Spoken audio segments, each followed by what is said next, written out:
සාදු සාදු සාදු.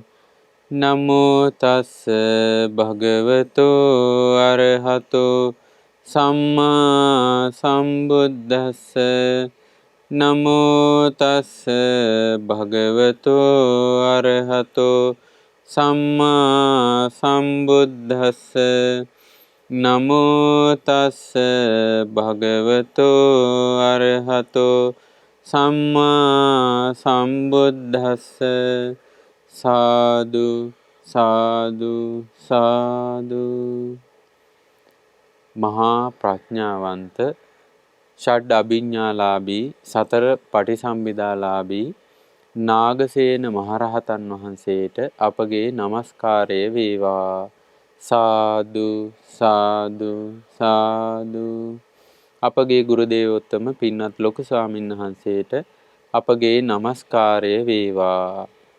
සාදු සාදු සාදු. ශ්‍රද්ධාවන්ත පින්වත්නි, මගඵල ලබන මග කියන දේශනා මාලාවේ අද දවසේ සිදු කරනු ලබන දේශනාව සඳහා දායකත්වයේ දරන්නේ වීරකැටිය අඹකොළවැව බෝගහහේන නිවසේ පදිංචි ප්‍රේමා විමලා අමරසේන කඹුරුපිටිය දිද්දෙනි මහතු මහත්මීන් සහ දිද්දෙනි පොත පදිංචි හීන්හාමි ගජනායකගම වැලිපිටිය නිවසේ පදිංචි හීන්හාමි කුඩා බිබුල කුරුප්පු ආරච්චි නිවසේ පදිංචි කිරිහාමි සහ කොස්සින්න පදිංචි නදුන් උයන රෝහණ නිවසේ පදිංචි ලීලා ගමගේ යන මහත්ම මහත්මින් ඇතුළු ඒ පින්වතුන්ගේ පවුලේ සියලු ඥාති හිත මිත්‍රාදීන් එකතු වෙලා තමයි අද දවසේ විකාශන දායකත්වයේ දරන්නේ. පින්වත්නි, මෙම දේශනා මාලාවේ අපි පසුගිය වැඩසටහන් වලදී කතා බහ කළා අපගේ නාගසේන මහරහතන් වහන්සේත් ඒ වගේම මිලිඳු රජුරුවත් අතර ඇතිවෙච්ච දහම් සංවාදයේ තුල ඒ දහම් සංවාදයේ අවසානයේට සිදුවෙනවා උපමා කතා ඇසුරෙන් කරන ලබන දේශනාවක්. එතකොට ඒකෙදි නාගසේන මහරහතන් වහන්සේ උපමා 105ක් ඇසුරු කරගෙන මේ පිළිවෙතේ යෙදෙන භික්ෂුව එහෙම නැත්නම් නිවන් මාගේ ගමන් කරන ශ්‍රාවකෙක් පුරුදු පුහුණු කළ යුතු ගුණාංග ගැන හරිය ලස්සනට පැහැදිලි කරලා දෙනවා. එතකොට උන්වහන්සේ එතෙන්දී බුද්ධ භාෂිත ඒ වගේම ශ්‍රාවක භාෂිත ඉදිරිපත් කරමින් ඒ කරුණ වඩා තහවුරු කරනවා.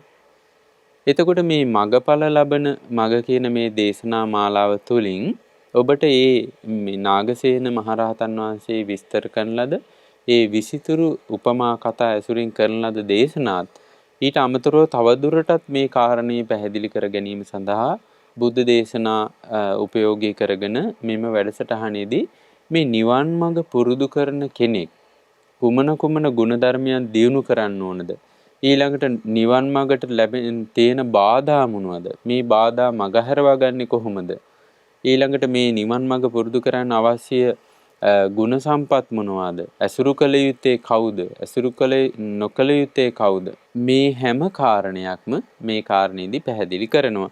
ඉතින් පින්වත්නි, අපි මේ දිනවල කතා බහ කරමින් සිටින්නේ කුකුලාගෙන් පස්සංගයක් ගැනීම පිළිබඳවයි.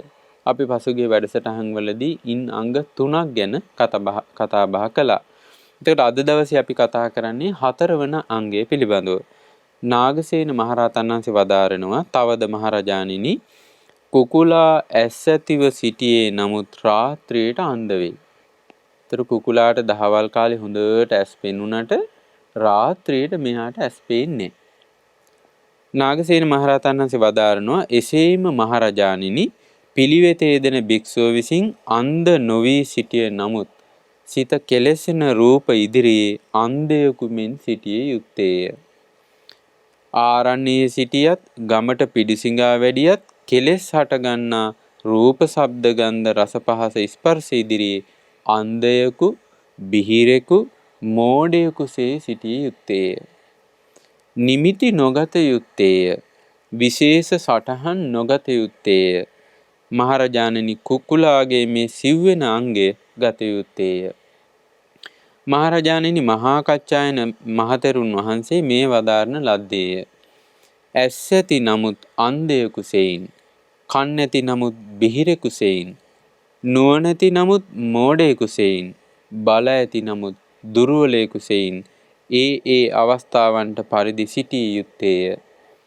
තමා රකින්නු පිණිස මලකුණක් සෙයින් සිටිය යුත්තේය. අන්න බලන්න. එහෙනම් මේ පිළිවෙතේ යෙදෙන භික්ෂුව හොඳට කල්පනාවෙන් ඉන්න ඕනේ.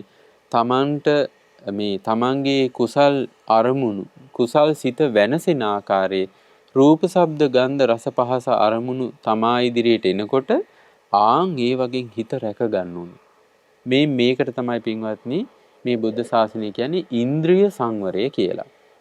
එතකොට ඉන්ද්‍රිය සංවරය කියන්නේ මේ නිවන් මඟ පුරුදු කරන කෙනෙකුට ඉතා වටිනා අංගයක්.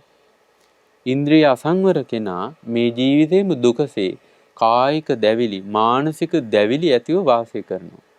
ඉන්ද්‍රිය අසංවර කෙනා මරණින් මත්තේ දුගතිය උපදිනවා. ඉතින් ඒ නිසා මේ නිවන් මඟ පුරුදු කරන්න කැමති කෙනෙක්, මඟඵල අවබෝධ කරන්න කැමති කෙනෙක් අත්‍යවශ්‍යයෙන්ම පුරුදු කරගන්න ඕන අංගයක් තමයි ඉන්ද්‍රිය සංවරය කියන්නේ.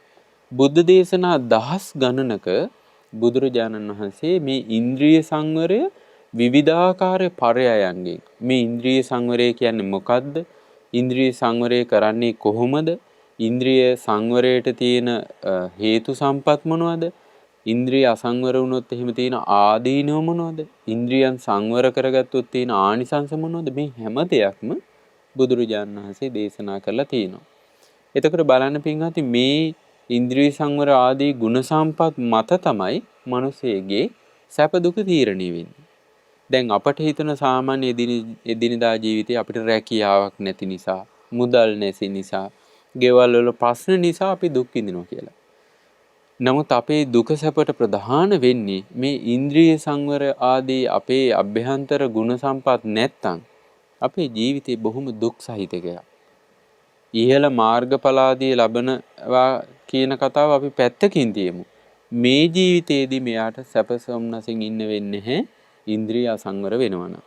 ඉතින් ඒ නිසා පින්වත්නි හරීම වටිනවා සම්මා සම්බුදුරජාණන් වහන්සේ නමක් ලෝකයට පහළ වෙලා තමයි මෙවැනි උතුම් ගුණධර්ම ගැන, මේවා දියුණු කරන විදිය ගැන අපට දේශනා කරන්නේ. දැන් බලමු බුදුරජාණන් වහන්සේ විවිධ දේශනාවල ඉන්ද්‍රිය සංවරය කියන කාරණේ කොයි විදිහටද මේකේ වටිනාකම පැහැදිලි කරන්නේ කියලා. බුදුරජාණන් වහන්සේ වදාරනවා, මහණෙනි, මේ දේශනාවේ නම ඉන්ද්‍රිය සංවර සූත්‍රය. මහණෙනි, ඉන්ද්‍රිය සංවරය නොමැති කල්හි ඉන්ද්‍රිය සංවරය නැති තැනැත්තාහට සීලයට හේතු වන දෙය නැසුනේ වෙයි.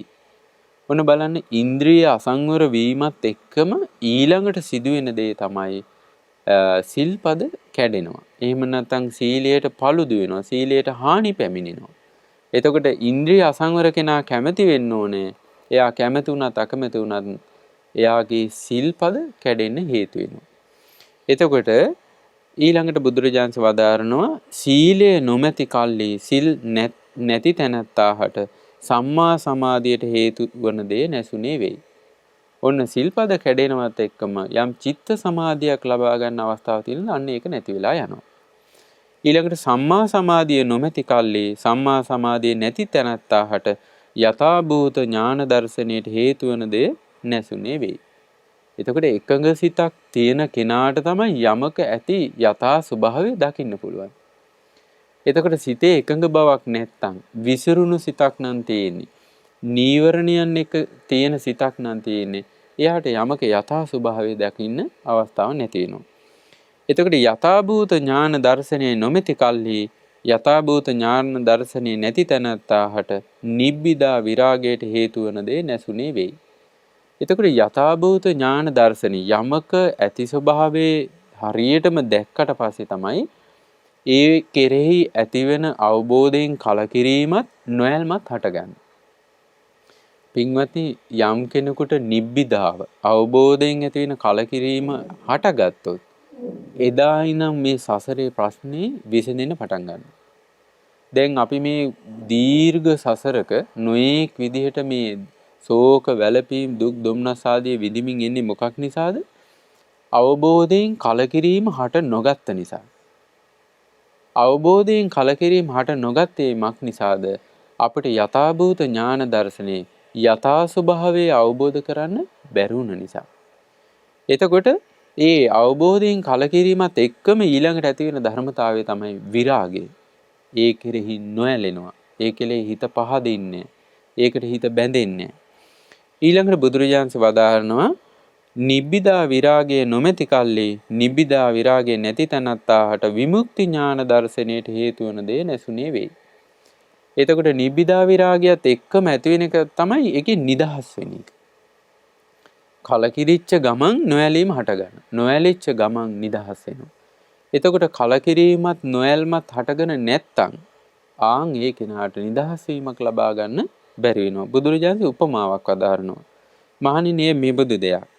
ගිලිහි ගිය අතු ඉති ඇති ගිලිහි ගිය කොළ ඇති රුකක් ඇත්තේ. ඔන්න ගහක් තියෙන ඒ ගහේ කොළ ඔක්කොම බිමට වැටිලා අතු ඉති වැටිලා නිකන් කඳ විතරක් තියෙනවා. ඒ රුකෙහි ගැලවුණු පොතුත් වැඩි පිරිපුන් බවට නොයයි. එතකොට මේ ගහේ දැන් කොළ ආදිය නැති නිසා දැන් කොළ මේ ඒකේ පොතු තියෙන ඒවා වැඩෙන්නේ නැහැ කියනවා. ඊළඟට ඇතුල් සිවියත් වැඩි පිරිපුන් බවට නොවේ. මේ ගහේ යම් ඇතුලේ තියෙන එලයක් තියෙනවද සිවියක් තියෙනවද මේකත් වැඩෙන්නේ නැහැ. ඒකට හේතුව මොකද්ද? දැන් මේ ඒ ගහ පෝෂණය ලැබීමට අවශ්‍ය දේවල් නැති නිසා. ඊළඟට එලයත් වැඩි පිරිපුන් බවට නොයයි. අරටුවත් වැඩි පිරිපුන් බවට පත් නොවේ. එසේම මහරජාණෙනි එසේම මහණෙනි ඉන්ද්‍රිය සංවරය නැති කල්හි ඉන්ද්‍රිය සංවරය නැති තැනත්තාට සීලයට හේතු වන දේ නැසුනේ වෙයි. සීලය නැති කල්හි සම්මා සමාධියට හේතු වන දේ නැසුනේ වෙයි. සම්මා සමාධිය නැති කල්හි යථාභූත ඥාන දර්ශනයට අවශ්‍ය හේතු සම්පත් නැති වෙනවා. යථාභූත ඥාන දර්ශනේ නැති කල්හි නිබ්බිදා විරාගයට හේතු වන හේතු සම්පත් නැති වෙනවා. නිබ්බිදා විරාගය නොමැති කල්හි නිබ්බිදා විරාගය නැති තැනැත්තාට විමුක්ති ඥාන දර්ශනයට හේතු වන දේ නැසුනේ වෙයි කියලා. එතකොට එහෙනම් මේ සසරින් නිදහස් වීමට මූලිකව බලපාන්නේ මොකද්ද? ඉන්ද්‍රිය සංවරය. ඉන්ද්‍රිය සංවරයත් එක්ක තමයි මේ නිවන් මඟ ප්‍රකට වෙන්න පටන් ගන්න. ඉන්ද්‍රිය අසංවර කෙනා නිරන්තරයෙන් කෙලෙසුන්ගෙන් බැටකමින් වාසය කරනවා. හිත තරහ යනවා, රාගය ඇති වෙනවා. ඇයි ඒකට හේතුව? ඉන්ද්‍රිය අසංවරයත් එක්ක බාහිර ලෝකේ කෙලෙස් සහිත නිමිති අනුනිමිති ගන්නවා. ඒ කෙලෙස් සහිත නිමිති අනුනිමිති අභ්‍යන්තරයේ තැම්පත් කරගත්තාන් පස්සේ දැන් මේ හිතට පිහිටන්න අරමුණක් ඕනේනේ. හිත හැම වෙලාවෙම මේ ඇස කන නාසය දිව ශරීරයෙන් ගන්න රූප ශබ්ද ගන්ධ රස පහස තුලින් යම් යම් නිමිති අනුනිමිති පිහිටව ගන්නවා. ආන්ගේ නිමිති අනුනිමිති පෝෂණය කරමින් තමයි මේ හිත පවතින්නේ. එතකොට කෙලෙස් සහිත සත්වයා ඊටා පහසුවෙන්ම මේ කෙලෙස් සහිත නිමිති අනුනිමිති තමයි ගන්නෙ. පින්වත්නි සමහර කෙලෙස් සහිත නිමිති අනුනිමිති අවුරුදු 10 15 මුළු ජීවිතේම තියෙනවා. ඒ කෙලෙස් සහිත නිමිති අනුනිමිති වලට පුළුවන් සත්වයාව සසරට ඇදගෙන යන්න. සසර බොහෝ කාලයක් යන්න ඒ කෙලෙස් සහිත නිමිති අනුනිමිති වලට පුළුවන්. දැන් එතකොට දැන් මේ කෙලෙස් සහිත නිමිති අනුනිමිති කියනකොට බොහෝ කෙනෙකුට හිතන්නේ නිකම් ප්‍රියමනාප ප්‍රසාද ජනක නිමිති අනුනිමිති විතරයි කියලා. ඒ කියන්නේ යමකට ඇලෙනවා නම් විතරයි එතන ඉන්ද්‍රිය අසංවරය කියලා. හැබැයි ඉන්ද්‍රිය අසංවරය කියපුවාම ඇලෙන දෙයටත් ගැටෙන දෙයකමුත් දෙකෙන්ම නිමිති අනුනිමිති ගන්නවා නම් ඒක ඉන්ද්‍රිය අසංවරය. ඉන්ද්‍රිය අසංවරයේ විච්ච ගමන් අවිජ්ජා දෝමනස්සාදී පාපී අකුසලයන් අභ්‍යන්තරේ හටගෙන අභ්‍යන්තරයේ අරුබුදයක් උපද්දවනවා. එතකොට සිහි කල්පනාවක් නැහැ, හිතේ සතුටක් නැහැ, ඉන්න තැනක් මතක නැහැ, ඊළඟට කරන දේ මොකද්ද කියලා දන්නේ, ඊළඟට මේ කතා කරන්නේ මොකද්ද කියලා දන්නේ. ඉන්ද්‍රිය අසංවරයි. ඉන්ද්‍රිය අසංවර වෙන එක මොහොතක් ඇති. ඒ අසංවරය තුල එයා මහා පාපයක් කරගෙන අවසන් වෙන්න පුළුවන්. දැන් අපි ගත්තොත් සමහර අය දැන් ওই හිරේ විලංගුවේ වැටිලා මහ දුක් විඳිනවා.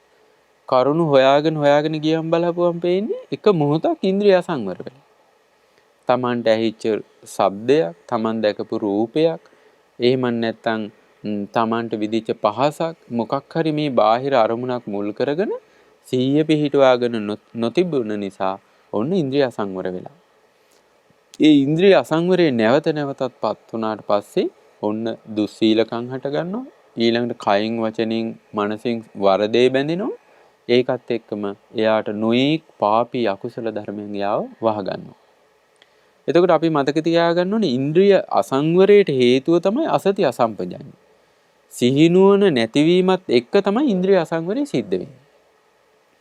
ඒ නිසා සිහිනුවන පිහිටුවා ගත්ත කෙනා ඉන්ද්‍රයන් අසංවර වෙනකොටම දැනගන්න. ඊළඟට සිහිනුවන පිහිටපු කෙනා මේ බාහිර රූප ශබ්ද ගන්ධ රස පහස දකින්නකොට දැනගන්නවා මේ අරමුණ ගත්තොත් මට අරුබුදයක් උපදිනවා. මේ නිමිති අනුනිමිති මං ගන්න හොඳ නෑ කියලා ඉක්මනට හිත සංවර කරගන්න. පින්වත්නි බුදුරජාණන් වහන්සේ ඔය වීනෝපම සූත්‍රයේ, චප්පානක සූත්‍රයේ, කුණ්ඩලීය සූත්‍රයේ, ඉන්ද්‍රිය සංවර සූත්‍රයේ මේ වගේ දේශනා දහස් ගණනක මේ ඉන්ද්‍රිය සංවරය හරිය ලස්සනට විස්තර කරලා තියෙනවා. මොකද ඊතරම්ම වැදගත් කාරණයක් තමයි ඉන්ද්‍රිය සංවරය කියන්නේ. එතකොට බුදුරජාණන් වහන්සේ වදාරනවා මහණෙනි ඉන්ද්‍රිය සංවරයේ ඇති කල්හි ඉන්ද්‍රිය සංවරයේ ඇති තැනැත්තාට සීලයට හේතු වන දේ ඇත්තේ වෙයි. ඔන්න ඉන්ද්‍රිය සංවර නම් ඊළඟට ඇති වෙන ධර්මීයතාවය තමයි එයාගේ කයින් වචනෙන් දුෂ්චරිතයක් සිද්ධ වෙන්නේ. ඇයි ඉන්ද්‍රිය සංවරය කියන්නේ මානසිකව ඇතිවෙන කුසලයක්. ඒ මානසික කුසලය තවදුරටත් කය වචනෙන් අකුසලයක් වෙන තැනට යනකල් තියන්නේ. ඒක ඉක්මන් රැක ගන්නවා. එතකොට බුදුරජාණන් වදාරනවා ඉන්ද්‍රිය සංවරය ඇති තැනැත්තාට සීලයට හේතු වන දේ ඇත්තේ වෙයි. සීලය ඇති කල්ලි සිල්වත් තැනැත්තාට සම්මා සමාධියට හේතු වන දේ ඇත්තේ වෙයි. අන්න එහෙනම් සිල්පද කැඩි කැඩි යම් කෙනෙක් චිත්ත සමාධියක් ලබා ගන්න බලනවා නම් ඒක සිදු නොවන දෙයක්. සිල්වත් කෙනා තුළමයි චිත්ත සමාධියක් ඇති වෙන්නේ. සම්මා සමාධිය ඇති වෙන්නේ සිල්වත් කෙනාට. ඒකට හේතුව තමයි පින්වත්නි දැන් සිල්පද කැඩෙනවත් එක්කම හිත විපිලිසර වෙනවා. හිත පසුතැවෙනවා. සැක කුකුස් හට ගන්නවා. හිතේ තියෙන සංසිඳීම සැපේ නැති වෙලා යනවා. ඊට පස්සේ එයා ඒ ගැන පසුතැවෙනවත් එක්කම මානසිකව යම් සැපක් සොම්නසක් තියෙන දෙයක නැති වෙනවා. නමුත් චිත්ත සමාධියක් ඇති වෙන පිළිවෙල තමයි යම් කෙනෙකුගේ හිත අකුසලයන්ගෙන් නිදහස් වෙලා නීවරණ ධර්මයන්ගෙන් නිදහස් වුණාට පස්සේ සිල්පද සුවසේ ආරක්ෂා කරනකොට හිත ප්‍රමුදිත වෙනවා. හිත ප්‍රමුදිත වෙනවා කියන්නේ හිත නැවුම් කෙලෙසුන්ගෙන් බැටකන්නේ නැහැ. ඒ හිත ප්‍රමුදිත වීමත් එක්කම ඇති වෙන ධර්මතාවය තමයි සිතේ ප්‍රීතිය හට ගන්නවා. හිතේ උපන් ප්‍රීතියක්, සැහැල්ලු බවක්, සංසිඳීමක්, සැපයක් විඳිනවා. හිතේ ප්‍රීතියත් එක්කම කායිකව ඇති වෙන පස්සද්ධියක් ඇති වෙනවා. කාය දරත දුර වෙලා ගිහිලා කය සැහැල්ලුයි. එතකොට මේ කායික සැපයත් එක්කම එයා යම් සැපයක් විඳිනවා. ඇයි දැන් මානසිකවත් කායිකවත් යම් සැපයක් විඳිනවා. සැපවත් කෙනාගේ සිත තමයි සමාධිමත් වෙන්නේ. එතකොට මේ එහෙම නැතුව මේ කෙලෙස් පුරවාගෙන S2 පියාගෙන හිටපු පමණින් පළඟක් බැඳගෙන හිටපු පමණින් සම්මා සමාධිය සම්පූර්ණ වෙන්නේ නැහැ. ඊළඟට බුදුරජාණන් වදාළනවා සම්මා සමාධිය ඇති තැනත්තාට යථාභූත ඥාන දර්ශනයට හේතු වන දේ ඇත්තේ වෙයි. ඔන්න චිත්ත සමාධියක් තියෙනකොට සිතේ එකඟ බවක් තියෙනකොට කුසල් සිතක් හොඳට හිතේ පවත්වනකොට මේ ලෝකයේ තියෙන සංස්කාර ධර්මයන් තියෙනවා. ඇස කන නාසය දිව ශරීරයේ මනස වෙන්න පුළුවන්. රූප ශබ්ද ගන්ධ රස පහස අරමුණු වෙන්න පුළුවන්. එහෙම නැත්නම් රූප වේදනා සංඥා සංකාර විඥාන වෙන්න පුළුවන්. එහෙම නැත්නම් පඨවි ධාතු, ආපෝ ධාතු, තේජෝ ධාතු, වායෝ ධාතු ආදී මේ සතර මහා ධාතුන් වෙන්න පුළුවන්. මේ වගේ යථා ස්වභාවය දකින්න පුළුවන්. බුදුරජාණන් වහන්සේ ලස්සනට වදාරනෝනේ දැන් අපි හිතමු වතුරක් තියෙන. ඒ වතුර නිතර කැළඹිලා නම් තියෙන්නේ. ඒ වතුරේ මුහුණ බැලුවට පේන්නේ. ඊළඟට ඒ වතුරට නොඑක් පාට ಜಾති කවලම් වෙලා නම් ඒ වතුරේ මුහුණ බැලුවට ඒක පේන්නේ නැහැ. ඊළඟට ඒ වතුරේ පෙද පාසි ආදිය තැවරිලා නම් තියෙන්නේ. ඒවා තියෙනවා නම් ඒ මුහුණ බැලුවට ඒක පේන්නේ නැහැ. එතකොට මේ වගේ ඒ හිත මේ ජලය නිශ්චලව තැම්පත් වෙලා තියෙනකොට තමයි ඒක පිරිසිදු මුහුණ අපිට බලන්න පුළුවන්. අන්න ඒ වගේ මේ හිතේ තියෙන නොයෙක් නීවරණ ධර්මයන් අකුසල ධර්මයන් දුරු වුණාට පස්සේ සිතේ එකඟ බවක් තියෙනකොට තමයි මේ නොයෙක් සංස්කාර ධර්මයන්ගේ යථා ස්වභාවය දකින්න පුළුවන්. ඒ යථා ස්වභාවය දැකීමත් එක්කම හටගන්න දේ තමයි ඒවා කෙරෙහි කලකිරෙනවා.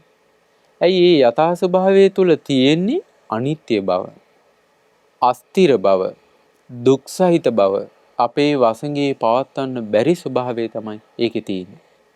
ඊළඟට ඒකේ අස්වැසිලි රහිත බව ඒක දකින්න. එතකොට මෙන්න මේ යථාභූත ඥාන දර්ශනයත් එක්ක යමක තියෙන ආදීනව ප්‍රකට වෙන්න පටන් ගන්නවා. දැන් යථාභූත ඥාන දර්ශනේ නැති තැන ලෝකයා ඒක ආස්වාදයෙන් යුතුව සේවනය කරනවා. ආස්වාදයෙන් යුතුව සේවනය කිරීමත් එක්ක වෙන්නේ ඒකේ යථා ස්වභාවය ප්‍රකට වෙන්නේ නැහැ. ඒකේ නියම ආදීනව ප්‍රකට වෙන්නේ.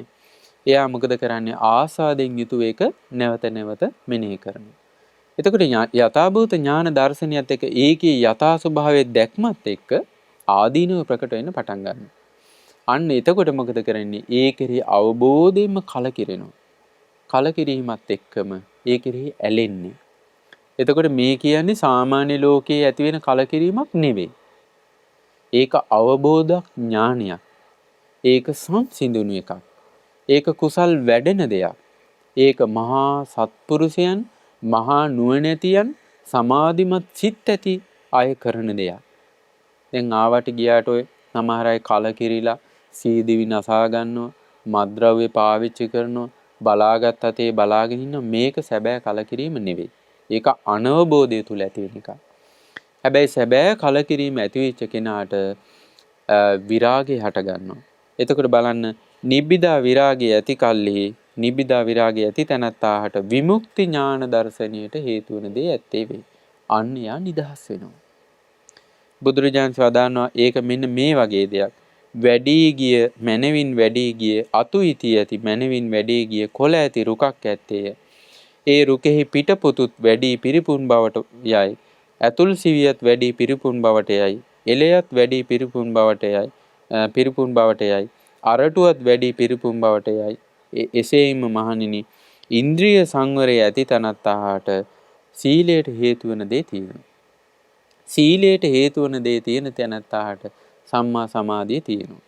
සම්මා සමාධිය තියෙන කෙනාට යථාභූත ඥාන දර්ශනී තියෙනවා. යථාභූත ඥාන දර්ශනී තියෙන කෙනාට නිබ්බිදා විරාගය තියෙනවා. නිබ්බිදා විරාගය තියෙන කෙනාට විමුක්ති ඥාන දර්ශනී හටගන්නවා.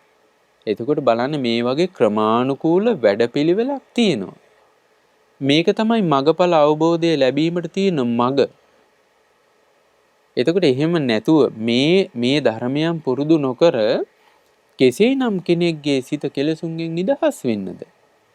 ප්‍රාර්ථනා කරපු පමණින්, තමන් හිතින් අදිෂ්ඨාන කරපු පමණින් හිත කෙලෙසුන්ගෙන් නිදහස් වෙන්නේ. භාග්‍යවත් බුදුරජාණන් වහන්සේ ඊටාම පැහැදිලිව ඒ කෙලෙසුන්ගෙන් නිදහස් වෙන මග විස්තරාත්මකව නොයෙක් පරයයන්ගෙන් බුදුරජාණන් වහන්සේ වදාරලා තියෙනවා. එතකොට අපිට තියෙන වාසනාව තමයි අද දවසේත් නුවණැති කෙනෙකුට දැන් බුදුරජාණන් වහන්සේ පිරිනොම්පල අවුරුදු 2500ක් විතර වෙනවා. හැබැයි අද දවසේත් නුවණැති සත්පුරුෂයෙකුට හොඳට මේ බුද්ධ දේශනා කියවලා මේ නිවන් මඟ ප්‍රකට කරගන්න පුළුවන්.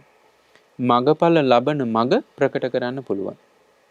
එතකොට එහිලා වඩා වැදගත් වෙන්නේ පින්වත්නි මේ අපි නිවන් මඟ ගමන් කරනවද නැද්ද කියන කාරණයටත් වඩා මේ නිවන් මඟ හරියට නිර්වුල්ව අපි දැනගැනීම තමයි වඩා වැදගත් වෙන්නේ. එහෙම නැත්නම් බොහෝ දෙනා මෙයයි නිවන් මඟ කියලා වැරදි පාරක යනවා. නිවන් මඟ වරද්දා ගන්නවා. ඉතින් ඒ නිසා මේ බුද්ධ දේශනා පරිශීලනයේ වටිනාකම තමයි අපිට නිවන් මඟ පිළිබඳව පැහැදිලි අවබෝධයක් ලබා ගන්න පුළුවන්.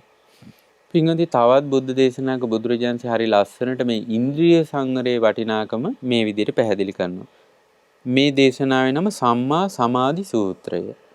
මහණෙනි පස් කරුණකින් සමන්විත වූ භික්ෂුව සම්මා සමාධිය උපදවාගෙන වාසය කරන්නට අසමත් වෙයි. මේ කාරණා පහ තියෙනවා නම් ඒ භික්ෂුවට සම්මා සමාධිය ලබා ගන්න වෙන්නේ නැහැ කියනවා. දැන් බුදුරජාණන් වහන්සේ මෙතන භික්ෂුව කියන වචනේ පාවිච්චි කරලා තියෙනවා. එතකොට මේක ගිහි අයට උපාසක උපාසිකාවන්ට අදාළ වෙනවා. ඒ තමයි ඇසින් දකින රූප ඉදිරියේ ඉවසනු නොහැකි වෙයි. කනට ඇසෙන ශබ්ද ඉදිරියේ ඉවසනු නොහැකි වෙයි. නාසයට දැනෙන ගඳ සුවඳ ඉදිරියේ ඉවසනු නොහැකි වෙයි. දිවට දැනෙන රස ඉදිරියේ ඉවසනු නොහැකි වෙයි. කයට දැනෙන පහස ඉදිරියේ ඉවසනු නොහැකි වෙයි. එතකොට මේ දැන් රූප ඉවසනවා කියන්නේ ඒ රූපය තමන්ගේ රූපේ නිමිති යන නිමිති අභ්‍යන්තරයට ගන්නව නෙවෙයි. ඒ රූපය දරා ගන්න පුළුවන්. ඒ කියන්නේ ඒ රූපය අරමුණු කරගෙන යම් කෙලෙස් සහිත නිමිති අනුනිමිති හට ගන්නවද ආන් ඒ වගේ හිත ඇස රැක ගන්න පුළුවන් කියන්නේ. තේරෙනවනේ? ඒක යාට දරා ගන්න බැයි නම් මොකද වෙන්නේ? ඒ රූප ශබ්ද ගන්ධ රස පහස වල තියෙන යම් කෙලෙස් සහිත දේවල් අභ්‍යන්තරයට එනවා. හැබැයි එයාට ඉවසන්න පුළුවන් නම් දරා ගන්න පුළුවන් නම් එයා මේ රූප ශබ්ද ගන්ධ රස පහස ආවා කියලා ඒ වගේ තියෙන කෙලෙස් සහිත නිමිති අනුනිමිති අභ්‍යන්තරයට එන්නේ. අපි ගමු රහතන් වහන්සේ නමගේ ජීවිතය තුළ මේ ලෝකේ කොච්චර කෙලෙස් සහිත දේවල් රහතන් වහන්සේගේ හමුවට ආවට ඒ කෙලෙස් සහිත නිමිති අනුනිමිති රහතන් වහන්සේගේ අභ්‍යන්තරයට පැමිණෙන්නේ. මොකද රහතන් වහන්සේලා මේ දකින්න රූප අහන ශබ්ද ඊළඟට දැනෙන ගඳ සුවඳ විඳින රස දැනෙන පහස ඉදිරියේ හොඳට ඒක ඉවසන්න පුළුවන්. ඒක දරා ගන්න පුළුවන්. ඒ නිසා නිමිති අනුනිමිති අරගෙන කෙලෙස් සහිත අර්බුදයක් අභ්‍යන්තරේ හටගන්නේ. එතකොට යම් භික්ෂුවක් තුළ ඒ රූප ශබ්ද ගන්ධ රස පහස ඉවසන්න බැරි නම් ඒවා නිසා යම් කෙලෙස් සහිත නිමිති අනුනිමිති අභ්‍යන්තරයට එනවනම් කෙලෙස් අර්බුදයක් හට ගන්නවා නම් ආන්ගේ භික්ෂුවට සම්මා සමාධිය ලබා ගන්නවා කියන කාරණේ සිදුවෙන දෙයක් නෙවෙයි කියලා බුදුරජාණන් වහන්සේ වදාරනවා. ඒ වගේම මහණෙනි මේ පස් කරුණෙන් සමන්විත වූ භික්ෂුව සම්මා සමාධිය උපදවාගෙන වාසය කරන්නට අසමත් වෙනවා. මහණෙනි පස් කරුණෙන් සමන්විත වූ භික්ෂුව සම්මා සමාධිය උපදවා වාසය කරන්නට සමත් වෙයි. ඒ කවර පහක් දෙයක්? ඇසින් දකින රූප ඉදිරියේ ඉවසනු හැකි වෙයි. ඒ භික්ෂුවට ඒක දරා ගන්න පුළුවන්. ඒ දකින රූපයෙන් කෙලෙස් සහිත නිමිති අනුනිමිති ගන්න නැතුව ඉන්න පුළුවන්. බලන්න එතකොට සම්පූර්ණ මේක පුජ්‍යලික දෙයක්. දැන් එකම රූපය දැකලා කෙනෙක්ගේ කෙලෙස් හට ගන්නවා.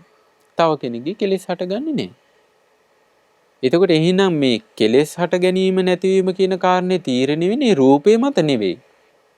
ඒ බලන කෙනා මත.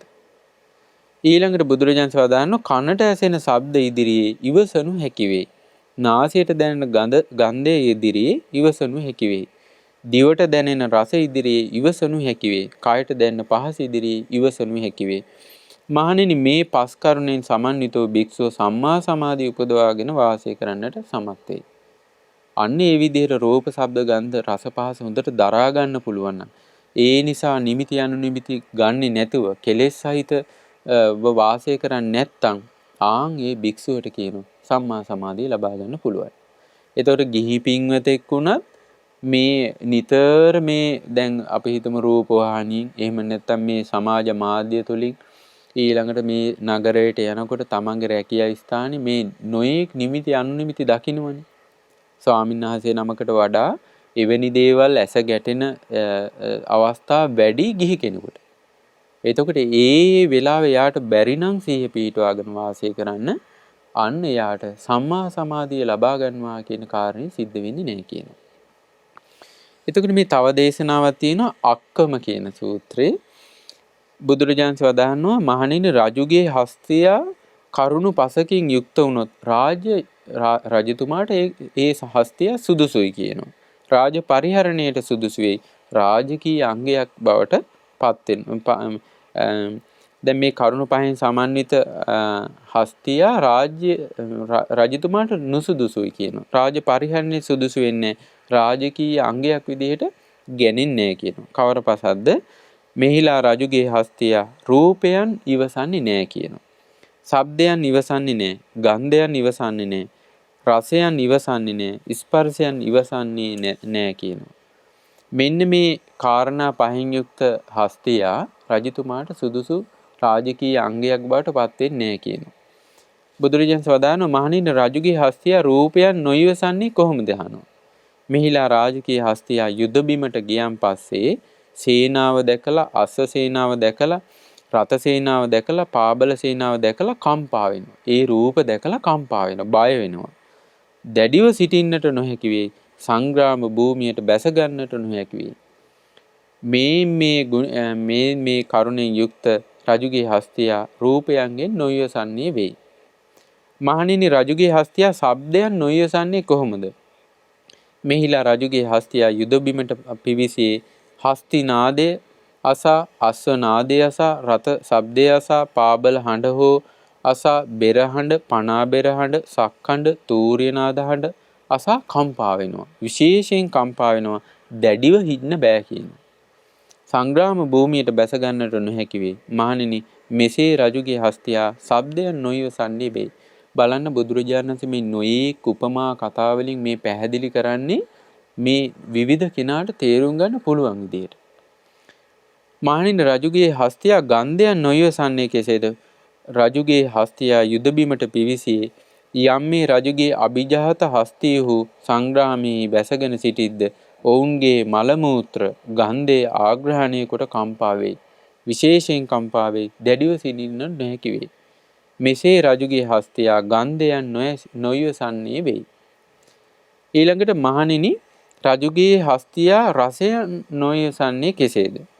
මෙහිලා රජුගේ හස්තියා යුද බිමට පිවිසියේ එක් දිනකට හෝ තෘණ ජලය ආදිය නොලැබීමේ. එමෙ නැත්නම් දින 2ක්, දින 3ක්, දින 4ක්, දින 5ක් තෘණ ජලය ආදී නොලැබීමෙන් කම්පාවටපත් වෙනවා. දැන් යුද්ධයට ගියාම සමහරලාට Tamanට හුරු මේ සාමාන්‍ය විදිහට ආහාර පාන ලැබෙන්නේ. එතකොට මේ හස්තිය කම්පා වෙනවා. මහණෙනි, මෙසේ රජුගේ හස්තිය රසය නොයවසන්නේ වෙයි. රජුගේ හස්තිය ස්පර්ශය නොයවසන්නේ කෙසේද? මහණෙනි, මෙහිලා රජුගේ හස්තිය යුද බිමට පිවිසලා එක් හීපාරක් හෝ විදුම් කන ලද්දේ හීපාර 2කින් හෝ 3කින් හෝ 4කින් හෝ 5කින් හෝ විදුම් කන ලද්දේ කම්පා වෙනවා. විශේෂයෙන් කම්පා වෙනවා. දැඩිව සිටින්න බෑ කියනවා. සංග්‍රාම භූමියට බැස ගන්නට නොහැකි වේ. මෙසේ රජුගේ හස්තියා ස්පර්ශයන් නොයවසන්නේ වෙයි. එතකොට මේ සංග්‍රාම භූමියට ගියන් පස්සේ විවිධ කටුක වේදනා විඳින්න වෙනවා. ඒ රජුගේ හස්තියට ඒක ඉවසන්න බැරි නම් මේ හස්තියා රාජ්‍ය යෝග්‍ය නොවේ. රාජ පරිහරණයට සුදුසු නොවේ. රාජකීය අංගයක් විදිහට ගන්න කියන. ඒ වගේම බුදුරජාණන්සේ වදාරන මහණෙනි, අංග පසකින් සමන්විත භික්ෂුව ආහුනේය නොවේ, පාහුනේය නොවේ, දක්ඛිනේය නොවේ, අංජලි කරණීය නොවේ, අනුත්තර වූ පුණ්‍ය ශේස්ත්‍රය නොවේ. කවර පසක්දයත් මෙහිලා භික්ෂුව රූපයන් නොයවසන්නේ වෙයි, ශබ්දයන් නොයවසන්නේ වෙයි, ගන්ධයන් නොයවසන්නේ වෙයි, රසයන් නොයවසන්නේ වෙයි, ස්පර්ශයන් නොයවසන්නේ වෙයි. මහණෙනි, භික්ෂුව රූපයන් නොයවසන්නේ කෙසේද? මෙහිලා භික්ෂුව ඇසින් රූපයක් දැක රාගයේ ඇතිවෙන රූපයේ කෙරෙහි රාගය ඇති කරගන්නවා.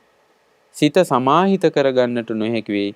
මහණෙනි, මෙසේ භික්ෂුව රූපයන් නොයවසන්නේ වෙයි. ඔන්න බලන්න, තමන්ගේ හිතට ප්‍රියමනාප කෙලෙස් ඇති වෙන රූපයක් දැක්කම පස්සේ ඒක ඉවස ගන්න බැරි නම්, ඒක දරා ගන්න බැයි නම්, ඒ හරහා තමන්ට අකුසලයක් උපදින්න විදිහට හිත රැක ගන්න බැරි නම් ඒ භික්ෂුවට හිත සමාධිමත් කරගන්න බැරි වෙනවා කියනවා. ඒ භික්ෂුව රූපයන් නොයවසන කෙනෙක් කියනවා. ඒ වගේම තමයි ඒ භික්ෂුව ශබ්දයන් නොයවසන්නේ කෙසේද? මෙහිලා භික්ෂුව කනින් ශබ්දයක් අසා රාගය ඇතිවන ශබ්දය කෙරෙහි රාගය ඇති කරගනී. සිත සමාහිත කරගන්නට නොහැකි වේ. මහණනි, මෙසේ භික්ෂුව ශබ්දයන් නොයවසන්නේ වෙයි. මොනවා හරි කෙලෙස් සහිත ශබ්දයක් ඇහෙනවා. එයාට ඒක දරා ගන්න බෑ. ඒක අහලා හිතේ අභ්‍යන්තරයේ අරුපු දෙයක් හටා ගන්නවා. අන්න එයා එතකොට ඒ ශබ්දයන් නොයවසන කෙනෙක් බවට පත් වෙනවා. ඒ වගේ මහණෙනි, භික්ෂුව ගන්ධයන් නොයවසන්නේ කෙසේද? මහණෙනි, මෙහිලා භික්ෂුව නාසයෙන් ගන්ධයක් ආග්‍රහණය කොට රාගයේ ඇතිවන ගන්ධය කෙරෙහි රාගය ඇති කර ගන්නවා. සිත සමාහිත කරගන්නට නොහැකි වෙයි. මහණෙනි, මෙසේ භික්ෂුව ගන්ධයන් නොයවසන්නේ වෙයි. මහණෙනි, භික්ෂුව රසයන් නොයවසන්නේ කෙසේද? මෙහිලා භික්ෂුව දිවෙන් රසයක් විඳ රාගයක් ඇතිවන රසය කෙරෙහි රාගය ඇති කරගනී. අපි දැන් ප්‍රණීත රසවත් ආහාර ගන්නකොට ඔන්න ඒ කෙරෙහි රාගය ඇති වෙනවා. කැමැත්ත ඇති වෙනවා, ආසාව ඇති වෙනවා, ගිජු වෙනවා. ඒක ඉවසන්න බැරි නම් ඒ භික්ෂුව රසය නොඉවසන කෙනෙක් බවට පත් වෙනවා. භික්ෂුව ස්පර්ශයන් නොඉවසන්නේ වෙයි. මහණෙනි මෙහිලා භික්ෂුව කයින් යමක් ස්පර්ශ කොට රාගය ඇති වෙන ස්පර්ශය කෙරෙහි රාගය ඇති කරගනී. සිත සමාහිත කරගන්නට නොහැකි වේ. මහණෙනි මෙසේ භික්ෂුව ස්පර්ශයන් නොඉවසන්නේ වෙයි. එතකොට ඒ ස්පර්ශයේ හේතු කරගෙන සැපසහගත ස්පර්ශයක් ඇති වෙනකොට රාගය ඇති වෙනවා නම් ඒ භික්ෂුව ඉවසන කෙනෙක් නෙවෙයි කියනවා. මහණෙනි මේ අංග පහෙන් සමන්විත භික්ෂුව ආහුණීය නොවේ, පාහුණීය නොවේ, දක්ඛිනීය නොවේ, අංජලි කරණීය නොවේ, අනුත්තර වූ පුණ්‍ය ශේත්‍රේ නොවේයි කියලා බුදුරජාණන් වහන්සේ වදාරනවා. ඒ වගේම මහණෙනි රජුගේ හස්තියා කරුණු පහකින් සමන්විත වෙනවද රාජ්‍ය යෝග්‍ය වෙයි. රාජ පරිහරණයට සුදුසු වෙයි. රාජකීය අංගයක් විදිහට ගැනෙනවා. ඒ තමයි අර අපි ඉස්සෙල්ලා කතා කරපු විදිහට ඒ හස්තියා රූප ඉවසනවා නම්, ශබ්ද ඉවසනවා නම්, ගන්ධය ඉවසනවා නම්, රසය ඉවසනවා නම්, ස්පර්ශය ඉවසනවා නම් ඒ සංග්‍රාම භූමියට පැමිණිච්ච ඒ හස්තියාට නොයෙක් විදිහේ රූප දකින්නකොට, හිත කලඹන කම්පා කරන රූප දකින්නකොට, ශබ්ද ඇහෙනකොට, ගඳ සුවඳ දැනෙනකොට, රසයන් දැනෙනකොට, පහස දැනෙනකොට ඒ හස්තියාට පුළුවන් නම් හොඳට මේ හිත රැක ගන්න, දැඩිව ඉන්න, සංග්‍රාම භූමියේ ඉන්න ආන්ගේ හස්තියා රාජ්‍ය යෝග්‍ය, රාජ්‍ය පරිහරණයට සුදුසු රාජකීය අංගයක් විදිහට ගණන් ගන්නවා කියනවා. ඒ වගේම තමයි යම් භික්ෂුවක් නොයෙක් රූප දකිද්දි හිත රැකගෙන රාගය උපදවා ගන්න නැත්තම්, නොයෙක් කෙලෙස් සහිත ශබ්දයන් ඇහෙනකොට රාගය උපදින්නේ නැත්තම්, ඊළඟට ගඳ සුවඳ දැනෙනකොට, රස දැනෙනකොට, පහස දැනෙනකොට ඒ නිසා රාගය උපදවා ගන්න නැත්තම් ඒ භික්ෂුව ආහුණීය වෙනවා. ඒ කියන්නේ දුර ඉඳලා දම්පැන් ගෙනවිත් ඒ භික්ෂුවට දෙන්න සුදුසුයි. ඒ භික්ෂුව පාහුණීය වෙනවා. ඒ භික්ෂුව යම් විදිහකට පිණ්ඩපාතේ වැඩලා හරි තමන්ගේ නිවසට පැමිණෙන වෙලාවේ දම්පැන් දෙන්න සුදුසුයි. ඊළඟට දක්ඛිනීය වෙනවා. පින්සලකාගෙන යමක් දෙන්න සුදුසුයි ඒ භික්ෂුව. අංජලි කරණීය, දොහොත් මුදුන් තියලා වන්දනා කරන්න, ගරු සත්කාර දක්වන්න ඒ භික්ෂුව සුදුසුයි. අනුත්තරම් පුඤ්ඤක්කෙතං ඒ භික්ෂුව ලෝකේ පින් ලබා ගන්න කැමති අයට පුණ්‍ය ශේස්ත්‍රයක්. පුණ්‍ය ශේස්ත්‍රයක් වෙනවා මේ භික්ෂුව. කවුද? මේ රූප, ශබ්ද, ගන්ධ, රස, පහස ඉදිරියේ හිතේ රාගයක් උපදවා ගන්න නැතුව ඒ හිත රැක ගන්නවා නම් ඒ භික්ෂුව ලෝකේ වැඳුම් පිඳුම් කරන්න, සත්කාර සම්මාන දක්වන්න සුදුසුයි කියනවා. එතකොට එහෙනම් බලන්න පින්වත්නි මේ ඉන්ද්‍රිය සංවරය ඇති භික්ෂුව බොහෝ දෙනාට යහපත ඇති කරනවා. ඉන්ද්‍රිය සංවරය ඇති භික්ෂුව දැකීම පවා ප්‍රියමනාපයි. ඉන්ද්‍රිය සංවරය ඇති භික්ෂුව ඇසුරු කිරීම පවා ප්‍රියමනාපයි. ඉන්ද්‍රිය සංවරය ඇති භික්ෂුව සමග කතා බහ කිරීම පවා ප්‍රියමනාපයි. ඉන්ද්‍රිය සංවරය ඇති භික්ෂුවට අප උපස්ථාන කිරීම, සත්කාර සම්මාන කිරීම, ගෞරව කිරීම බොහෝ පින්ඵල රැස් කරලා දෙනවා. එතකොට බලන්න මේක මානසික කුසලයක්. මේක අපිට බාහිරින් බලන්න බෑ. කෙනෙක්ගේ බාහිර හැඩරුවෙන්, එයා කතාව බහ කරන විදිහින්, එයා හැසිරෙන විදිහින්, එයාගේ ඉන්ද්‍රිය සංවරය අසංවරය අපිට මනින්න බෑ.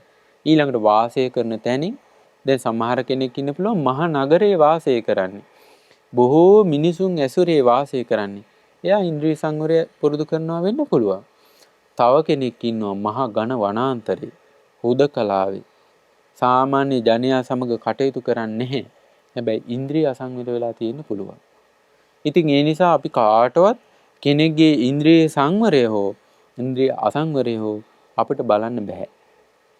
ඒ ඉන්ද්‍රිය සංවරය අසංවරය කියන්නේ පුජ්‍යලික දෙයක්. හැබැයි කවුරු නමුත් ගිහියෙක් වේවා, පැවිද්දෙක් වේවා ඉන්ද්‍රිය සංවර කරනවා නම් ඒ කෙනා මේ ජීවිතේම සැපසේ වාසය කරනවා. එයාට නිවන් මඟ බොහෝ දුර නැහැ. එයා නිවන් මඟ තුල ඉන්න කෙනෙක්. එයාට ධර්මාවබෝධය බොහෝ දුර නැහැ. එයා ධර්මාවබෝධය කරන කෙනෙක්. මොකද ඉන්ද්‍රිය සංවරයත් එක්කම අපි අර ඉස්සලා කතා කළා වගේ ඊතුරු මාර්ගාංගයන් වැඩි යනවා කියන කාරණේ සිද්ධ වෙන එක. එතකොට පින්වත්නි අපිට ඒකෙන් පැහැදිලි වෙනවා මේ නාගසේන මහරහතන් වහන්සේ මේ කුකුලාගෙන් ගත යුතු 4 වෙනි අංගයේ විදිහට කුකුලාට ඇස් පෙනෙනු නමුත් රාත්‍රියට අන්ධ ඉන්නවා වගේ භික්ෂුවත් කෙලෙස් සහිත අරමුණු ඉදිරියේ අන්ධෙක් වගේ බිහිරෙක් වගේ ඊළඟට දුර්වලයෙක් වගේ මැරිච්ච මලමිනියක් වගේ ඉන්න ඕන කියලා. බලන්න කොච්චර ලස්සනට මේ කාරණේ පැහැදිලි කරලා දීලා තියෙනවද. මේ ඉන්ද්‍රිය සංවරයේ වටිනාකම ගැන තවදුරටත් පැහැදිලි කරගන්න හොඳ දේශනාවක් තමයි පින්වත්නි මේ මාතා පුත්ත කියන සූත්‍රය. මේකෙදි මේ යම් සිදුවීමක් වෙන පින්වත්නි බුද්ධ කාලේ සවැත් නුවර හිටියා අම්මයි පුතයි. මේ දෙන්නම පැවිදි වුණා. පැවිදි වෙලා වස් සමාදන් වෙලා නිතර මේ දෙන්න මුණ ගැහුණා. එකිනෙකා අතර විශ්වාසයේ සුහද බව ඇති වුණා. ඊට පස්සේ තව කාලයක් යද්දී මේ දෙන්නා අඹ සැමියන් විදිහට වාසය කරන්න පටන් ගත්තා පැවිද්දේ සිටිද්දීම. ඊට පස්සේ භික්ෂුන් වහන්සේලා මේ කාරණේ බුදුරජාණන්සේට පැහැදිලි කරලා සිටියා. ස්වාමීනි අසවල් ගිහි කාලේ අම්මයි පුතයි වෙලා හිටපු දෙන්න දැන් පැවිදි වෙලා දැන් පැවිද්දේ ඉඳන්ම අම්මයි තාත්තයි මේ අඹ සැමියන් විදිහට වාසය කරනවා කියලා. ඊට පස්සේ බුදුරජාණන් වහන්සේ ඒ වෙලාවේ අසා සිටිනවා බලන්න මහණෙනි ඒ හිස් පුරුෂයා මව පුතා කෙරෙහි රාගයෙන් නොයැලෙන බව හෝ පුතා මව කෙරෙහි රාගයෙන් නොයැලෙන බව අදහන් නැද්ද කියලා අහනවා. එතකොට මව පුතා කෙරෙහි පුතා මව කෙරෙහි මේ හිත කෙලෙස් එක්ක එකතු වෙන්න පුළුවන් කියලා අදහන් නැද්ද කියලා අහනවා. මහණෙනි යම් රූපයක් මෙබඳු කෙලෙස් හටගන්නා සුළු වේද මෙබඳු කැමැත්ත හටගන්නා සුළු වේද මෙබඳු මත්වීමකට පැමිණෙන සුළු වේද මෙබඳු බැඳීමකට සිර වෙන සුළු වේද මෙබඳු මුසපත් බවකට පත් වෙන සුළු වේද මෙබඳු අනුත්තර අරහත්ත්වයට අන්තරාය කරද මහණෙනි යම් මේ ස්ත්‍රී රූපයේ බඳු වෙනත් රූපයක් මම නුවණින් දකින්නේ කියන. එතකොට බලන්න බුදුරජාණන් වහන්සේ ඒ වගේම වදාරනවා ඒ වගේම ස්ත්‍රියගේ ශබ්දය ස්ත්‍රියගේ ගන්ධය ස්ත්‍රියගේ රසය ස්ත්‍රියගේ පහසක් ඇද්ද මෙබඳු කෙලෙස් හටගන්නා වූ මෙබඳු කැමැත්ත හටගන්නා සුළු මෙබඳු මත්වීමකට පැමිණෙන්නා වූ මෙබඳු බැඳීමකට සිරවන්නා වූ මෙබඳු මුසපත් වන්නා වූ අනුත්තර වූ අරහත්ත්වයට අන්තරාය කර වෙන කිසිම දෙයක් මම දකින්නේ කියලා. ඒ වගේම තමයි ස්ත්‍රියට පුරුෂයාගේ නිමිති අනුනිමිති. පුරුෂයාගේ රූප, ශබ්ද, ගන්ධ, රස, පහස කියන දේ ස්ත්‍රියට බාධාව පිණිස පවතිනවා. එතකොට බුදුරජාණන් වහන්සේ වදාරනවා මේ විදිහට ස්ත්‍රියගේ පහසේ ඇලුණු ගිජු එහි ගැලුණු මුසපත් වූ බැසගත් සත්‍යෝ වෙද්ද ඔහු ඒ පහසේ වසඟයටපත්ව බොහෝ කල් ශෝක කරනවා කියන. ඒ නිසා පින්වත්නි බුදුරජාණන් වහන්සේ වදාරනවා ඒ නිසා ස්ත්‍රිය ගමන් කරනකොට පුරුෂයාගේ හිත ඒ කෙරෙහි යට වෙනවා කියන. ස්ත්‍රිය සිටගෙන ඉද්දි, ස්ත්‍රිය වාඩි වෙලා ඉද්දි, ස්ත්‍රිය සැතපී සිටිද්දි, ස්ත්‍රිය සිනහ වෙද්දි, ඊළඟට කතා බහ කරද්දි, ගයද්දි, ඊළඟට හඬද්දි කොටින්ම කියනවා නම් මියගිය ස්ත්‍රිය කෙරෙහි පවා මේ හිත බැඳෙන්න පුළුවන් කියනවා. ඒ විතරක් නෙවෙයි මිය ගිහිලා දවස් ගණනාවක් ගිහිලා නිල් වෙලා ඉදිමිලා ඉන්න ස්ත්‍රියටගේ කෙරෙහි පවා මේ පුරුෂයාගේ හිත යට වෙන්න පුළුවන් කියනවා. දැන් ওই තේරගාථා පාළියේ තියෙනවා රාජදත්ත කියන තෙරුන් වහන්සේගේ අරහත්ත්වයට පත් වෙන්න කලින් මේ පණුව වැగిරෙන මේ මලමිනියක් දකින්න ස්ත්‍රියකගේ රූපය. එතකොට මේ පණුව වැగిරෙන මලකුණ දැකලා හිතේ රාගය හටගන්න. අරහත්ත්වයට පින තියෙන මහා පින්වන්තේ. ඒ වෙලාවෙම හිත සංවේගයකටපත් වෙලා ඒ අමුසොහොනෙම පැත්තකට ගිහිල්ලා වාඩි වෙලා භාවනා කරලා මොකද උන්වහන්සේගේ හිත සංවේගයකටපත් වුණා. ඒ ආසනයේදී මුන්නහසේ අරහත්ත්වයටපත් වුණා. ඉතින් ඒ නිසා පින්වත්නි මේ හිත කියන්නේ වහා වෙනස් වෙනවා. හිත අකුසලයට බැස ගන්න පුළුවන්. එතකොට මේ අකුසලයට බැස ගැනීමෙන් අපි මේ බේරෙන්න තියෙන්නේ ඉන්ද්‍රිය සංවරය තුලින්. බුදුරජාණන්සේ ලස්සන මේ ගාථාවන් දේශනා කරනවා කඩුවක් අතින්ගත් කෙනෙකු හා කතා බස් කළාට කමක් නැත. පිසාචයෙකු හා කතා බස් කළාට කම් නැත. සර්පයෙකු විසින් දෂ්ට කරනු ලද්දේ ජීවත් නොවේද? එබඳු විසගෝර සර්පයෙකු හා කතා කරාට ගැටුණට කමක් නැහැ කියන. නමුත් හුදකලාවේ තනියම ස්ත්‍රියක් සමග කතා බහ කරන්න එපා කියනවා. සිහි මුලා වූ තැනැත්තා විසින් ස්ත්‍රියගේ බැල්මින්ද සිනහවින්ද බැඳී යනවා. එමෙන්ම නොමනා ලෙස හැඳ පැළඳගත් මිහිරි වදන් තෙපලන ඔහු ජනයාව සිර කරගන්නවා. මේ ස්ත්‍රියව මිය ගිය නමුත් ඉදිමීනු නමුත් ගැටෙන්නට නුසුදුසු වෙයි.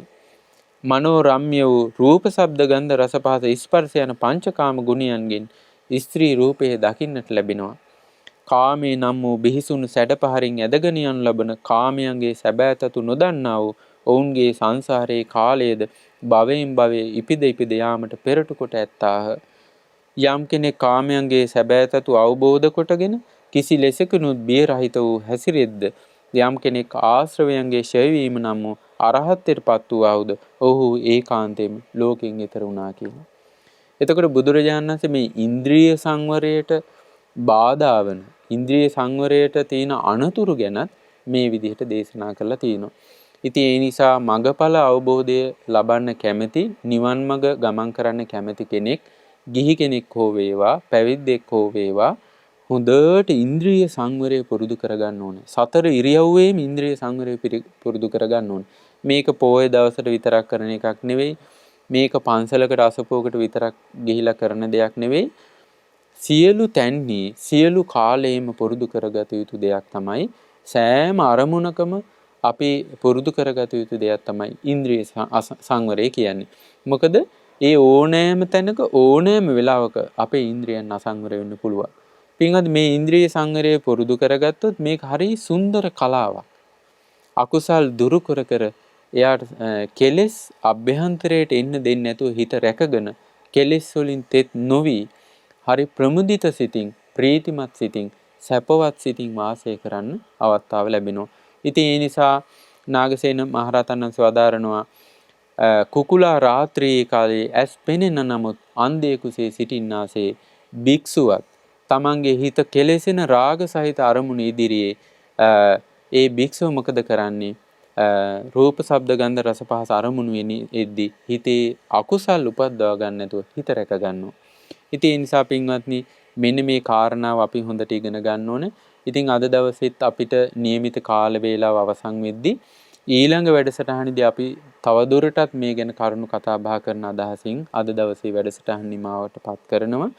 ඉතින් අද දවසෙත් අප මේ රැස් කළ සියලු පුණ්‍ය ධර්මයේ අපි අනුමෝදන් කරමු. පින් කැමැති සියලු දෙවියන්ට පින් කැමැති සියලු දෙවියෝ මේ පින් දැක බලා සතුටින් අනුමෝදන් වෙත්වා. දිව්‍ය ආයුෂ වර්ණ සැප බල අධිපති භාවයෙන් වැඩෙත්වා.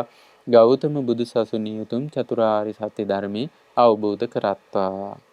සාදු සාදු සාදු. ඒ වගේම රැස් කළා වූ සියලු පුණ්‍ය ධර්මයන් අද දවසේ විකාශන දායකත්වයේ දරන පින්වතුන් නමින් මිය පරලොව ගොස් සිටින නිමල් හාමි මෑණියන්ට, ගමගේ අන්ද්‍රේස් ප්‍රියානන්ට, සෝමා ගමගේ නංගීට, ධර්මසේන ගමගේ මල්ලීට, වසන්ත පුතණුවන්ට, නයනා කුමුදිනී දියණිය ඇතුළු අද දවසේ දායකත්වයේ දරන සියලු දෙනා නමින් මියගිය සියලු ඥාති හිත මිත්‍රාදීන්ට මේ පින් අනුමෝදන් වෙත්වා. ඒ අයගේ පරලෝ ජීවිත සුවපත් වෙත්වා, සැපවත් වෙත්වා, සංසාර දුකින් අත මිදෙත්වා. සාදු සාදු සාදු. ඒ වගේම රැස් කළා වූ සීල පුණ්‍ය ධර්මයන් අපගේ ගුරු දේවෝත්තම පින්වත් ලොකු ස්වාමීන් වහන්සේට මේ පින් අනුමෝදන් වෙත්වා. මහමෙවුනා වාසී මහා සංඝරුවනට, ගෞතම බුදුසසුනේ පිළිවෙත් පුරනා මහා සංඝරුවනට මේ පින් අනුමෝදන් වෙත්වා. පින්වත් ස්වාමීන් වහන්සේලාට සුවසේ උතුම් චතුරාර්ය සත්‍ය ධර්මය අවබෝධ කරගන්න වාසනාව ලැබේවා. සාදු සාදු සාදු. ඒ වගේම රැස් කළා වූ සියලු පුණ්‍ය ධර්මයන් වීරකැටිය අඹකොළ වැව බෝගහයන නිවසේ පදිංචි ප්‍රේමා, විමලා, අමරසේන, කඹුරුපිටිය කියන මහත්මීන්ට, ඒ වගේම දිද්දෙනි පොත පදිංචි හීන්නාමි ගජනායකගම වැලිපිටිය නිවසේ පදිංචි හින්නිහාමි, කුඩා බිබුල කුරුප්පු ආරච්චි නිවසේ පදිංචි කිරිහාමි සහ කොස්සින පදිංචි නදුන් උයන රෝහණ නිවසේ පදිංචි ලීලා ගමගේ යන මහත්මීන් ඇතුළු ඒ පවුල්වල සියලු ඥාති හිත මිත්‍රාදීන්ට මේ පින් අනුමෝදන් වෙත්වා. ඒ සියලු දෙනාම නිදුක් වෙත්වා, නිරෝගී වෙත්වා, සුවපත් වෙත්වා, දීර්ඝායු සම්පත් ලබත්වා.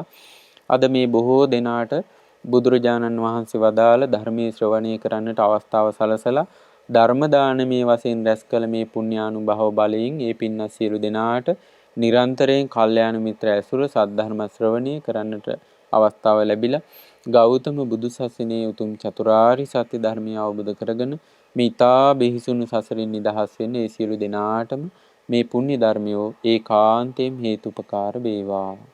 සාදු සාදු සාදු. සියලු දෙනාටම තෙරුවන් සරණයි. නමෝ බුද්ධාය. මෙවැනි වටිනා ධර්මදේශනා ශ්‍රවණය කිරීමට ශ්‍රද්ධා ඩේලි YouTube චැනලය සබස්ක්‍රයිබ් කරන්න.